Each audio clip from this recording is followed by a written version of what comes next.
जय हिंद दोस्तों, आज हम लोग पढ़ाई करने वाले हैं भाई 19 जनवरी से जो करंट अफेयर क्वेश्चन बने हैं उसके बारे में पढ़ेंगे। अब यहाँ सबसे पहला यदि बात करें तो सबसे पहला सवाल भाई कुछ चर्चा का सब्जेक्ट लगातार रहा है और वह अयोध्या मंदिर से सवाल भाई 19 तारीख के करंट अफेयर में कुछ आया है। देखो मैं पूरा नहीं बताऊंगा क्योंकि जैसे जैसे करंट अफेयर बढ़ता जाएगा वैसे वैसे सभी क्वेश्चन आते जाएंगे। अब यहाँ सबसे पहला सवाल है कि भाई 22 जनवरी को यह कहा गया है कि राम लला की यदि मूर्ति देखा जाए तो राम लला की जो मूर्ति स्थापित की जाएगी और यह मूर्ति स्थापित कहाँ की जाएगी तो सबसे निचले हिस्से में जिसे कहते हैं गर्भगृह। क्लियर है। अब यहाँ से क्या क्या सवाल पूछा जा सकता है जो आया हुआ है करंट अफेयर में। एक तो सबसे पहला सवाल है कि लगभग यदि हम देखें एक अप्रॉक्स यदि हम बात करें तो यदि लगभग पूछा जाए कि भाई ये राम लला की जो मूर्ति है तो इनका एज इसमें कितना वर्ष दिखाया गया है, तो एज बात यदि करें तो एज लगभग 5 वर्ष के आसपास इनका दिखाया गया है। इस मूर्ति की यदि हाइट की दोस्तों हम बात करें तो इस मूर्ति की जो हाइट है वह कितना फुट है तो 4.2.4 फुट। एक अप्रोक्स यदि हम इंच में इसे मापेंगे तो लगभग यह जो है मूर्ति का जो आकार जो लंबाई है लगभग 51 इंच के आसपास। क्लियर है। अब यहाँ यदि देखा जाए ये तो हो गया भाई ऊंचाई, चौड़ाई भी पूछा जा सकता है तो लगभग 3 फुट इसकी चौड़ाई है। और बनाने वाले कौन हैं तो पहले मैं पिछले क्लास में आपको बताया हूं कि कई स्टैच्यू को जो बनाने वाले मुख्य रूप से हैं वह अरुण योगी राज हैं। तो इस मूर्ति का भी पूरा जो है ना हूबहू जो भी एज इट इज बनाए हैं वो यही बनाए हैं। अब इस मूर्ति में और क्या खास बातें हैं उसके बारे में हम लोग देखेंगे। यहां से क्वेश्चन आपके एग्जाम में कुछ भी पूछा जा सकता है।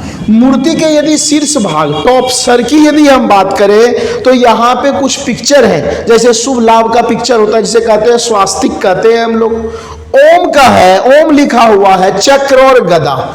तो ये चारों चीज थोड़ा ध्यान रखिएगा। स्वास्तिक का है, ओम है भाई, और यदि देखा जाए तो मुख्य रूप से यदि हम लोग बात करें तो और क्या क्या था, 2 चीज और बताए थे आपको, तो चक्र है और गदा है। उसके बाद आप इस मूर्ति पे देखिएगा इस प्रकार से ये सुसज्जित है। ये तो ऊपरी हिस्से में हो गया, यहाँ पे राम भगवान की प्रतिमा है। इधर से इधर देखोगे तो माना जाता है राम भगवान के टोटल विष्णु के कितने अवतार अभी तक हो चुके हैं। तो विष्णु के अभी तक यदि अवतार देखा जाए तो 9 अवतार हो चुके हैं, 10वां अवतार अभी होना बाकी है। कलयुग में लेंगे कल की अवतार। तो यहाँ पे यह भी आपको हो सकता है आपके एग्जाम में पूछ दे भाई कि 10 अवतार जो हैं वह क्रमशः आप बताएं। तो पहले की यदि हम बात करें तो सबसे पहले जो अवतार था वो मत्स्य का था, मछली का। दूसरा जो था वह कुम्र का था जिसे हम लोग क्या कहते हैं भाई, कछुए का रूप धारण किए हुए थे। तीसरे की बात करें तो तीसरा अवतार बराह का था। चौथे की हम लोग बात करें तो चौथा जो अवतार था भाई वो किसका था, नरसिंह का। क्लियर है। 5वें की बात हम लोग दोस्तों करें तो 5वां हो गया वामन अवतार। 6ठे की बात करें तो परशुराम अवतार, परशुराम भगवान हुए हैं। 7वें की यदि बात करें तो राम लला का जो अवतार है वह 7वें नंबर का है। 8वें की यदि हम बात करें तो इसके बाद यदि देखा जाए कृष्ण, क्योंकि त्रेता युग के ये हैं, ये द्वापर युग के हैं। कृष्ण कहा था द्वापर नगरी, तो कृष्ण जी के जो अवतार है वो 8वें हैं। 9वें अवतार में जो जन्म लिए हैं वो बुद्ध का अवतार 9वां अवतार है विष्णु का, और 10वां अवतार अभी होना बाकी है। कलयुग में कल की अवतार होगा। ठीक है। तो यहां से कई बार आपसे पूछ दिया जाता है। अच्छा, यहां से यह भी पूछा जा सकता है भाई कि युग से आप पूछ देगा कि भाई कौन कौन सा युग था। तो सबसे पहले सतयुग था, फिर त्रेता युग था, फिर द्वापर युग, फिर कलयुग। तो ये जो राम भगवान की जो प्रतिमा है या राम भगवान उस समय आए थे, वो उस समय कौन सा युग चल रहा था? तो उस समय त्रेता युग चल रहा था। अच्छा, यह भी पूछा जा सकता है, इनके पैर तले निचले हिस्से में दो चीज का पिक्चर है, एक तो कमल का है और रक्षाधारी कौन थे? हनुमान जी। तो एक साइड कमल का है तो दूसरी साइड क्या है? बजरंगबली का तस्वीर है। क्लियर है यहां पे? अगले प्रश्न की ओर दोस्तों बढ़ते हैं। ये तो कुछ प्रश्न थे रामलला से संबंधित। आपको पता है नई शिक्षा नीति 2024 में इस वर्ष लागू हो जाएगी। अब यह जो शिक्षा नीति लागू होने वाली है, मुख्य रूप से यदि देखा जाए तो भाई किस किस क्लास वर्गों के लिए होगा? तो मुख्य रूप से यदि देखा जाए तो तीसरी, पांचवी, आठवीं, यही कहा गया है। लेकिन इस नई शिक्षा नीति में यह कह दिया गया थर्ड, फिफ्थ और आठवीं का नया सिलेबस आने वाला है नई शिक्षा नीति के तहत। लेकिन इसी में कह दिया गया है कि 2024 में आ गया भाई, 2025 में जो बचे हुए हैं, 10वीं हो गया, 12वीं हो गया, 9वीं हो गया, इन सबों के लिए पॉलिसी आएगा। यहां पे साफ साफ कह दिया गया है कि भाई जो 10th और 12th बोर्ड होता है, हम लोग आप लोग जानते हैं, तो 10th और 12th बोर्ड जब अब होगा, ठीक है, जब नई शिक्षा नीति लागू होंगे तो जनरली हम लोग 10वीं का बोर्ड एक बार देते हैं साल भर में। लेकिन सरकार बोला नहीं भाई, 10वीं का बोर्ड, फाइनल बोर्ड साल में कितने बार होगा? 2 बार होगा और 6-6 महीने में होगा। जैसे जेई वगैरह का एंट्रेंस वगैरह एग्जाम होता है। अब देखो यहां पे कोई बच्चा मान लो प्रिपेयर नहीं सही तरीके से होता है, फरवरी मार्च में नहीं दे पाता है, तो वो क्या करेगा? जून जुलाई में दे देगा। लेकिन यहां पे क्या है, एक में आपको देना है। बच्चा चाहेगा तो दोनों बोर्ड दे सकता है। इस दोनों में से जिसमें बच्चे के नंबर ज्यादा आएंगे वही क्या होगा? मान्य होगा। तो आने वाले समय में, ठीक है, 2025 में जब ये 10th 12th होगा तो उस समय क्या हो जाएगा? मुख्य रूप से तो उस समय फाइनली 10th और 12th का बोर्ड अब कितने टर्म में होगा भाई? 2 बार में होगा। और बच्चा चाहेगा तो दोनों में भाग ले सकता है, और नहीं तो मान लो एक सेशन में नहीं लिया तो दूसरे सेशन में ले लिया जाएगा। तो ये सब चीज थोड़ा ध्यान रखिएगा। अगले की यदि हम बात करें, यहां से पूछा जा सकता है कि मुख्य रूप से अभी हाल फिलहाल में राष्ट्रीय बाल पुरस्कार, हालांकि इसका पूरा नाम है प्रधानमंत्री राष्ट्रीय बाल पुरस्कार, सीधा दे देगा कि कितने बच्चे को दिया गया। तो मुख्य रूप से देखिए, तो हम लोग पढ़ रहे हैं 19 जनवरी वाले न्यूज़पेपर में बता दिया गया है कि 22 जनवरी को राष्ट्रपति के द्वारा, राष्ट्रपति कौन है? द्रौपदी मुर्मू जी हैं। राष्ट्रपति के द्वारा मुख्य रूप से कितने बच्चे को यह पुरस्कार दिया जाएगा भाई? तो मुख्य रूप से देखिएगा 19 बच्चे को प्रधानमंत्री राष्ट्रीय बाल पुरस्कार से नवाजा जाएगा।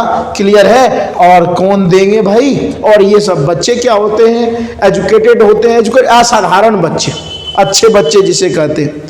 अगले की यदि हम लोग बात करें, अगला क्वेश्चन क्या है भाई? इस वर्ष आपको पता है आम चुनाव भी होने वाला है, लोकसभा का चुनाव। तो इससे भाई लोकसभा का जो चुनाव होता है वो कितने वर्षों में? 5 वर्षों में। तो इससे पहले कब चुनाव हुआ था भाई? 2019 में।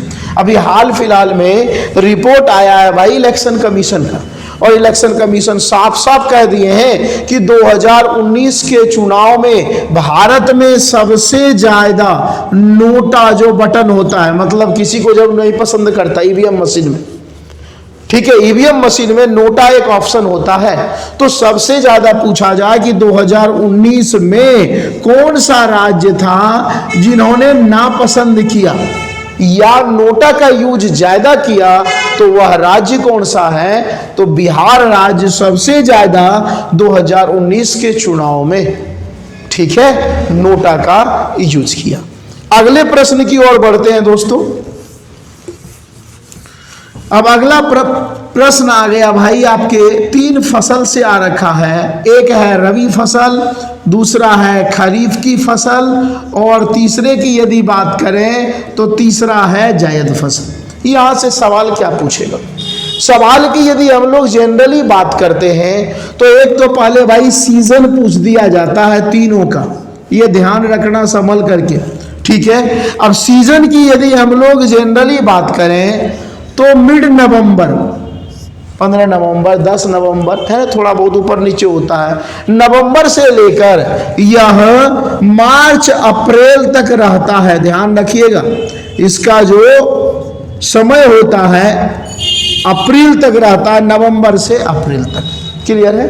अब इसकी यदि हम लोग बात करें तो जून जुलाई दोनों मान सकते हैं, जून जुलाई से लेकर अक्टूबर और नवंबर तक रहता है।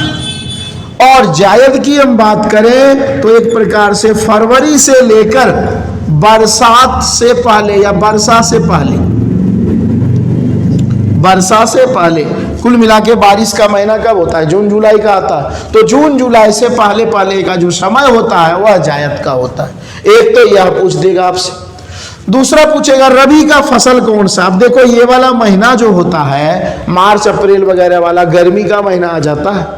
तो यहां पे यदि मुख्य फसल की हम बात करें तो मुख्य फसल कौन सा हो जाएगा? गेहूं हो जाएगा। और जितने प्रकार के लगभग देखा जाए दाल। क्लियर है? नहीं तो याद करने का बढ़िया तरीका मैं बता रहा हूं। रबी कितने शब्द का? 2 शब्द का। और मेन फसल इसमें क्या है? गेहूं और दाल। ये भी दोनों कितने शब्द के हैं? 2 शब्द के। ऐसे ही खरीफ, खरीफ कितने शब्द का है भाई? तो खरीफ है 3 शब्द का। तो यहां पे मेन फसल कौन सा आ जाएगा? चावल आ जाएगा। ऐसे ही जायद जो फसल है ये खास करके देखिएगा फल फ्रूट्स है ना, फल हो गए, या आप कह सकते हैं ठंडे फल की यदि हम बात करें तो ठंडे फल वगैरह जैसे खरबूज हो गया, तरबूज हो गया, पपीता हो गया, खीरे हो गए, ये सभी के सभी किस्में आते हैं तो जायद में आते हैं। ये आपके एग्जाम के लिए बहुत जबरदस्त ही सवाल है। क्लियर है? अगले सवाल की ओर दोस्तों बढ़ते हैं। अब देखो 19 तारीख वाले में देखो अच्छे खासे क्वेश्चन बन गए है ना, जिसमें बनता है तो बन ही जाता है भाई। अगला सीधा सा पूछा गया है कि भाई भारत में किस वर्ष ओलंपिक गेम का आयोजन किया जा रहा है? तो भारत में 2036 में भारत ओलंपिक की मेजबानी करेगा। कंडीशन 1। उसके बाद आपसे यह इसमें पूछा गया है कि 2024 में भारत सरकार के द्वारा देखिएगा 2018 में एक गेम शुरू किया गया था, ठीक है, खेलो इंडिया यूथ गेम। तो खेलो इंडिया यूथ गेम 2024 में कहां होने वाला है और हो रहा है ये? तो तमिलनाडु की राजधानी क्या है भाई? चेन्नई में 2024 का यूथ इंडिया खेलो गेम का आयोजन किया गया। अब यहां से यह सवाल दे देता है कि इस गेम की शुरुआत भारत में पहली बार कब हुई? खेलो इंडिया यूथ गेम। तो इसकी शुरुआत 2018 में हुई है और जो पहली बार हुआ था वह भारत की राजधानी कहां पर हुआ था भाई? तो नई दिल्ली में इसका आयोजन किया गया। क्लियर है? अब यहां पे देखा जाए तो आज का आखिरी सवाल आखिरी सवाल क्या है भाई? तो आखिरी सवाल मुख्य रूप से यदि हम देखें तो है 1957 में भारत का ही नहीं एशिया का पहला परमाणु रिएक्टर सेंटर। ये पूछा जाता है कि भारत का या एशिया का पहला परमाणु रिएक्टर सेंटर कहां खोला गया? तो बॉम्बे में खोला गया, जिसका नाम क्या था? तो ट्रॉम्बे। हालांकि इसे हम लोग एक और नाम से जानते हैं जिसे क्या कहते हैं? अप्सरा कहते हैं। और यह भारत का ही नहीं पूरे एशिया का सबसे बड़ा परमाणु सेंटर, परमाणु रिएक्टर बना। लेकिन किसी कारणवश इसे 2009 में क्या कर दिया? इसका परिचालन बंद कर दिया। रिपेयरिंग करने के, नए मॉडर्न युग में लाने के लिए नए टेक्नोलॉजी जोड़े जाएंगे और इसको बंद कर दिया गया। लेकिन प्रेजेंट टाइम में यदि देखा जाए यह चालू है, क्योंकि 2018 में इस जो परमाणु रिएक्टर सेंटर है इसको दोबारा क्या कर दिया गया, ओपन कर दिया। तो 19 तारीख में कुछ ये सब सवाल थे, आप लोग मन लगा के पढ़िए और खूब आगे बढ़िए, और आप आगे बढ़ेंगे तभी देश का विकास होगा, तभी देश आगे बढ़ेगा। ठीक है, हम लोग अगले क्लास में फिर से मिलते हैं। Okay, take care, bye.